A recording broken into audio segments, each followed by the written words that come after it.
भारत माता की जय। हर हर महादेव हर हर महादेव। ఇది ఈరోజు చెప్పే విషయం ఏమిటంటే, కొందరు వ్యక్తులు హిందూ ధర్మానికి సనాతన ధర్మానికి వ్యతిరేకంగా మరియు శివభక్తుల యొక్క మనోభావాలను దెబ్బతీసే విధంగా ఒక షార్ట్ ఫిలింని తీయడం జరిగింది. అది దాదాపుగా 3 సంవత్సరాలు అవుతుందేమో మేము చూస్తే దాంట్లో యూట్యూబ్లో, కానీ ఇప్పుడు వెలుగులోకి వస్తుంది. అది దాదాపుగా అది లింగ మర్మం అనే సినిమా శివునికి పూర్తిగా చాలా హీనంగా నీచాతి నీచంగా శివుణ్ణి అవమానిస్తూ ఆ లింగ మర్మం అనే చిత్రాన్ని తీయడం జరిగింది.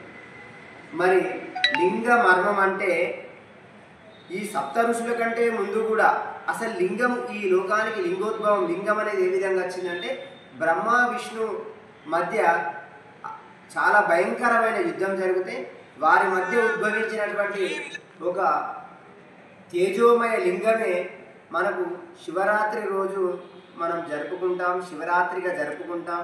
దీనికి ఎన్నో కథలు ఉన్నాయి. అంటే బ్రహ్మ విష్ణువుకు మధ్యలో ఉద్భవించినటువంటి లింగమే, వాళ్ళని శాంతింపజేసినటువంటి లింగమే, అది మహాలింగం అంటాం మనం. అదే శివుని యొక్క స్వరూపంగా పూజింపబడుతుంది. అదేవిధంగా ఇంకా చాలా కథలు ఉన్నాయి. అందులో వీళ్ళు సప్త ఋషుల యొక్క భార్య అని అక్కడ చాలా అసభ్యకరంగా చిత్రాన్ని చిత్రించడం జరిగింది. కాబట్టి దీన్ని యూట్యూబ్లో నుంచి తీసేయగలరు. అదేవిధంగా పరమతాలను ద్వేషిస్తూ మరియు కించపరుస్తూ మరియు మతాలకు మధ్య విభేదాలు తెస్తూ గొడవలు పెట్టే విధంగా ఇలాంటి చిత్రాలు ఎవరు కూడా తీయకండి. అలాంటివి తీసుకోవాలనుకుంటే యేసు మర్మం అని తీసుకోండి. మీ మత ప్రచారం మీరు చేసుకోండి, మీ ధర్మ ప్రచారం మీరు చేసుకోండి, మేము అద్దరడం లేదు. కానీ హిందూ ధర్మానికి శివభక్తులకు వ్యతిరేకంగా వాళ్ళ మనోభావాలు దెబ్బతీసే విధంగా ఇలాంటి చిత్రాలను మాత్రం తీయకండి. మరి నిర్గుణ నిరాకార పరబ్రహ్మమే శివలింగం. లింగ మర్మము నిజమైనటువంటి మర్మం ఏమిటంటే నిర్గుణ నిరాకార పరబ్రహ్మ స్వరూపమే లింగం. కాబట్టి మరి బ్రహ్మ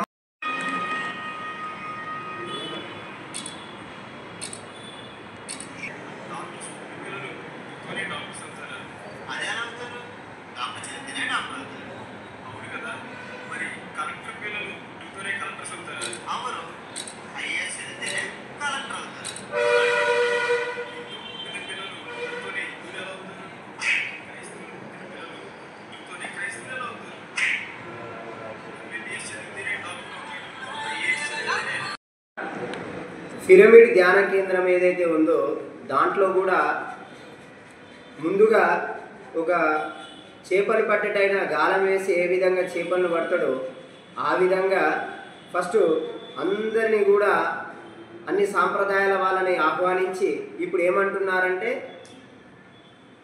భక్తుల్లాగా బొట్టు పెట్టకూడదు, అదేవిధంగా యోగా ప్రాణాయామం చేయకూడదు, యోగా కూడా చేయకూడదు, మరి అదేవిధంగా విగ్రహారాధన పనికిరాదు. ఈ విధంగా పిరమిడ్ ధ్యాన కేంద్రం వాళ్ళు కూడా 18 సూత్రాలలో విగ్రహారాధన పనికిరాదు, బొట్టు పెట్టుకోవడం అలంకరణ, ఫోటోలు ఇంట్లో ఉంచరాదు, అదేవిధంగా ప్రాణాయామం పనికిరాదు, యోగా పనికిరాదు. ఈ విధంగా పిరమిడ్ ధ్యాన కేంద్రం వాళ్ళు కూడా చెప్తున్నారు. కాబట్టి ఈ 2 విషయాల్లో హిందూ సంఘ పెద్దలు, హిందూ సంఘాల వాళ్ళు అవురు భక్తులు మరి ఏదైతే సనాతన ధర్మానికి ఇది చాలా నష్టం కలిగిస్తుంది. కాబట్టి అందరూ కూడా భక్తులందరూ ఆలోచించండి. విగ్రహారాధన వద్దు అంటే దేవాలయాలు ఏం కావాలి, మరి దేవాలయాలు ఎందుకు నిర్మించారు, వాటి యొక్క గొప్పతనం ఏంది మనం తెలుసుకోవాలి. అలాంటిది మన ధర్మానికి వ్యతిరేకంగా వీళ్ళు దుష్ప్రచారణ చేస్తున్నారు. కాబట్టి వీళ్ళు మరి హిందూ సంఘాలు కూడా దీన్ని శ్రద్ధ వహించి మరి దీనిపైన స్పందించాలని కోరుతూ అందరికీ జై మహాదేవ్. ఉద్భవించినటువంటి మహా రూపమే లింగ రూపం. ఆ నుంచి మనం శివరాత్రిగా చెప్పుకుంటాము, శుభరాత్రిగా చెప్పుకుంటాము. మా ధర్మంది మాకు లింగం నచ్చిందయ్యా, మేము పూజ చేసుకుంటాం, మీకెందుకు అంత దురద, అంత దూల? ఇంకో మతాన్ని కించపరచకండి. అలా చూస్తే బైబిల్లో ఎన్ని పదాలు పనికిరానటువంటి విషయాలు ఉన్నాయో తెలుసు, కానీ అలాంటివి మేము బయట పెట్టలేదు కదా. కాబట్టి ఒక మతానికి ద్వేషించి గొడవలు తీసుకొచ్చే విధంగా చేయకండి. దాన్ని వెంటనే యూట్యూబ్లోకి తీసేయాలి. దీనిపైన ఎవరెవరు చూస్తున్నారో భక్తులందరూ కూడా వీళ్ళపైన కఠినమైనటువంటి చర్య తీసుకోవాలి, వీళ్ళకి శిక్ష పడాలి.